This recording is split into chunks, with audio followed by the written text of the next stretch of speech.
from the Post-Millennial. Swing state congressional Democrats held meeting and cried over Biden staying in race, according to a report. Right before a Tuesday meeting with Democrats surrounding President Joe Biden's path forward in the upcoming 2024 election, a group of swing district Democrats gathered in a solemn meeting where there were, quote, actual tears, as Biden has not stopped in his campaigning and has vowed to run against Donald Trump in November. Some swing district Democrats in Congress are feeling the heat that would be an already close race down ballot, according to Axios. The group of battleground district Democrats is one of the last remaining groups in what has been reported to be a disintegrating effort on the Hill to get Biden to bow out of the race. It seems very strange right now. It's split. There are some establishment Democrat forces that want Biden to stay. There are many swing district forces and certain Democrats desperately trying to get him to leave. What we're seeing in the polling is that internally with this leak, Biden is way, way down. I'm wondering what you think Joe Biden should do. I'm curious. But more importantly, like what's happening on the Hill with this? I mean, you're in Congress. What are you seeing? Well, first of all, when Steve Cohen from Memphis walked out and they said, are y'all on the same page? And he said, we're not even on the same book. I thought that was that's typical Steve Cohen. I feel like politically, if we need to keep him in there, but for the betterment of the country, Chip Roy, 25th Amendment, take him out of office, because you figure Kim Jong-un, China, Putin, or whoever is doing their mischief. We've got over 100,000, as my daddy would say, red, but they're communist Chinese in this country that have come over our southern border, and we've got terrorists we know are here, terrorist cells that are here, and we have an inept Justice Department. And you combine all those things, and there could be a lot of mischief in 7 months. Now, the thought of Donald Trump being back in the White House probably will keep some of them under wraps, but still, that is a huge problem. And to think that if something goes down and this is the guy, the guy can't find the soft-serve ice cream machine in the White House, and that is who's in charge of the free world. And he loves ice cream. He loves ice cream. That's disconcerting. That's what he told me at the State of Union address. Okay. Well, I'm not so I've seen a lot of people saying we want Biden to stay. We've made that joke like, hey, we love Joe Biden. But in reality, Kamala Harris is next in line, and she polls so poorly against Trump. Yeah.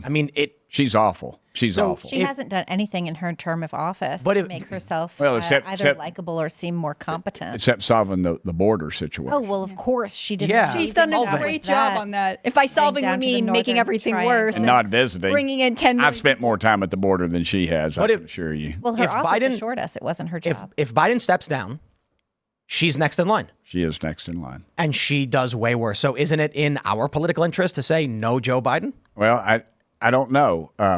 The polling is what you're seeing. It's just, there's that fly if you're going to get him. He's on your head. Yeah, there you go. I got the taser ready. Well, don't tase the congressman. Go tase the congressman. Go ahead. She's awful. There's no question. But the problem is we don't know how she will inspire. I think the middle America housewives, they hate her. I think we've talked about how the inner cities and the Hispanic folks are moving towards Trump. Trump's not going to win that vote, but he's making some huge headway into that. And I don't know that she would do that much better in those demographics, except for in the black community. But in the Hispanic community, Trump just polls through the roof because of when he ate the taco bowl. That was that's it. Really, I took a guy out to lunch last week who's a Hispanic fella, and he's very successful. He loves America, and he said he's here legally. And I said, "What is it you like about Trump?" I said, he goes, "He's a billionaire, Tim." And I said, "Well, what about that?" And he goes, "He can back it up. He's cocky, but he can back it up." And and that's the truth. He can back it up. And they're used to all that crazy corruption down in there and the cartels and what's going on. And they love America, and they see how great it could be, much better it could be, and they're going to work within the system. And I think that's where you're going to see a lot of the switch. But I don't think either one of them hold a candle against Trump. You know what I think? There's a lot of things that divide left and right, Democrat, Republican, and there are tendencies and trends among each group. Typically, when I encounter Democrats, they tend to be people who don't know how to work. And I don't mean they don't know how to lift boxes or make burgers or sell insurance. I'm not saying that. I mean, they don't understand how to trade, market, generate value. Typically, they understand ask someone else. And whether that's welfare, which is the more insulting way to describe it, or they just apply for jobs somewhere else. They don't have the same mentality that you'll find more so in the country with conservatives, typically among conservatives, where they make value for themselves. And so this translates to Donald Trump never earned anything. His dad gave him the money. And it's just like, I don't care if his dad gave him $1 million or $10 million or $100 million. Increasing value.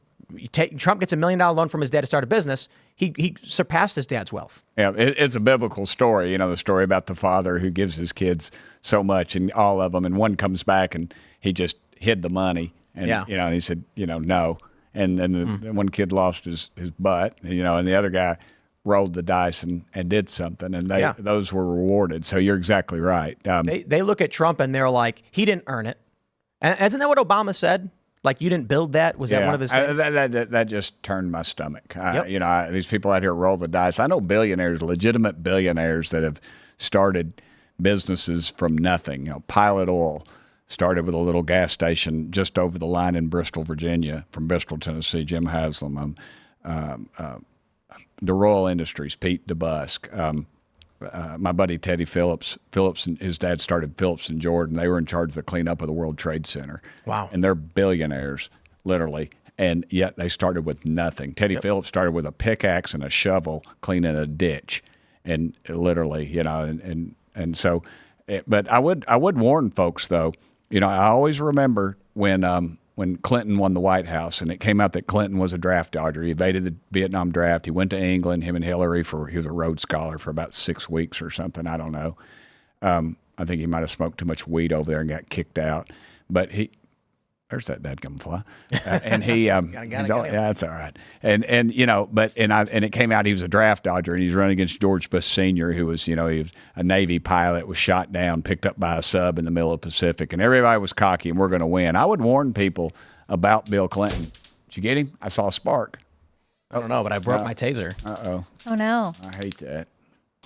Now we're going to suffer the injustice of that fly. But no, I just hope people aren't getting cocky and thinking, because it's not just the White House, the House and the Senate. If they get the House and the Senate, they'll impeach Trump day one. Mm-hmm. That will come forward, and Talib will be right up there. And if you want to see any significant change on a policy level, I mean, definitely at the federal level, but also at the state level, you have to pay attention to what else is going on down. Exactly. One thing COVID showed us, ma'am, was that, parents were looking over their kids' shoulders when they were at home on that computer thinking, what in the world are my kids? They're getting taught pornography. And then they go talk to their school boards and they're labeled domestic terrorists by our so-called Justice Department.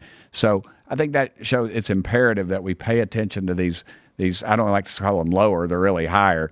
The school board, your city councils, your closer county proximity commissions. races. Yes, ma'am. And that's where it really happens. The best thing you can come out of Washington is absolutely nothing. If we can just stop it, just stop this train wreck, America will figure out a way to solve the problems. And we overcome, our politicians. But unfortunately, it moves.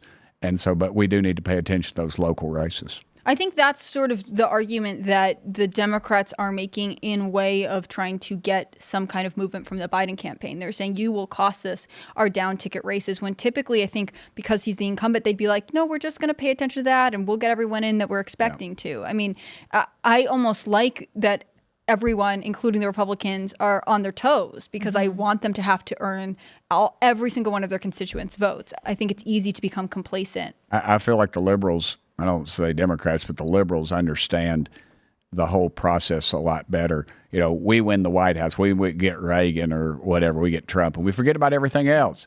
And dadgummit, and then they just hand us our lunch. And the Democrats, they're a whole lot like the Communist Chinese with their 100-year plan.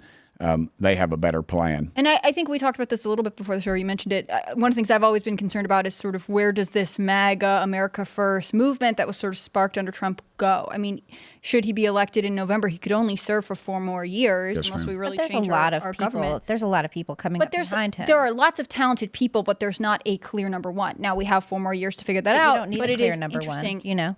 But we need something, right? Because even the people who are in like America First, talks about how there's not just one head of this movement, how it's a populist movement, and there's a lot of people involved. Which is great, but populist movements also can become shattered, right? I mean, populist positions are inherent so that they serve different interests. I think part of it is seeing that energy that exists right now doesn't die off in places that really needs it because there isn't someone coming up. You know, if there's someone strong coming out of Missouri or Tennessee, does Georgia have the same kind of energy? Trump was gone for 2 years. Yeah, and to a certain extent, what you really need are people in these local places taking charge and doing what they can. Like, look at Andrew Bailey in Missouri. He's really going hard and using all of the legal tools at his disposal to, he's great. You know, go after the people who are prosecuting Trump, to fight for the citizens of Missouri. I mean, he took it to the Supreme Court.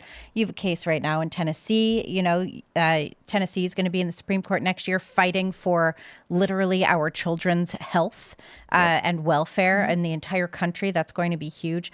I think we need to see a lot more red state attorney generals standing up. I don't know that we necessarily need one guy or one lady to be in charge, or I don't think it's one. Number one. I think we need all of these people to actually stand up and put their, you know, money and their actions where their mouths are and get out there and do this fighting, because we see so much going on with the Biden administration and no one's willing to hold them to account. We were just talking before the show about how Anna Paulina Luna is really intent on holding Merrick Garland in inherent contempt.